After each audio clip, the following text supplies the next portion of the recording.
Friends, कहानी है एक किसान की। किसान की शादी के बाद में उसे एक पुत्र की प्राप्ति होती है। उसका बेटा जब 5-6 साल का होता है तो उसकी पत्नी की मृत्यु हो जाती है।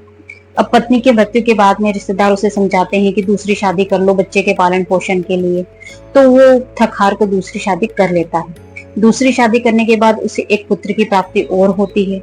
उसके कुछ समय बाद उसकी दूसरी पत्नी की भी मृत्यु हो जाती है। अब वो अपने दोनों बेटों को खुद ही संभालता है, बड़ा करता है, पालता है, पोसता है।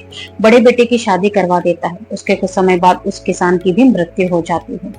अब जो है छोटा भाई, तो वो उन दोनों की आंखों में अखरने लगता है कि मतलब सौतेले माँ का बेटा है, उसको भी प्रॉपर्टी में हिस्सा देना पड़ेगा। तो बड़ा भाई और भाभी दोनों उसके साथ किस तरीके का व्यवहार करते थे।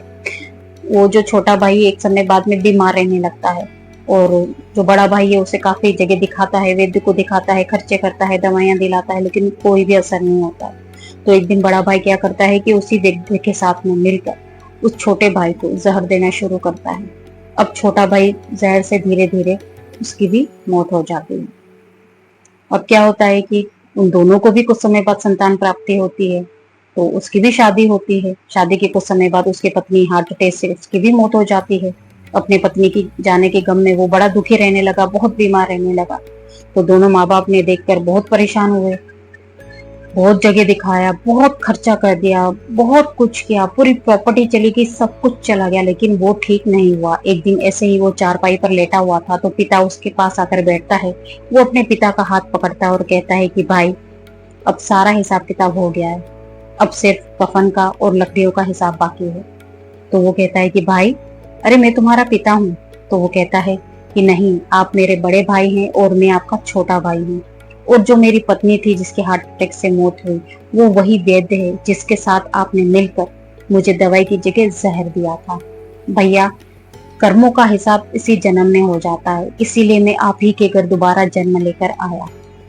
और जिस प्रॉपर्टी को लेकर आपने मेरे साथ ऐसा किया था, वो प्रॉपर्टी तो सारी मेरे इलाज में ही चली गई। अब आप जिंदगी भर रोते रहिए, तड़पते रहिए अपने बेटे के जाने के गम में। फ्रेंड्स, इस छोटी सी कहानी का बहुत बड़ा मैसेज ये है कि हमें अब लॉ ऑफ कर्मा को ध्यान रखना चाहिए कि जो हो रहा है, जो घट रहा है, वो लौट कर वापस आएगा।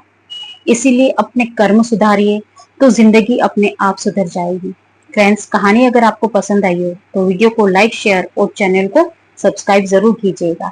हर हर महादेव।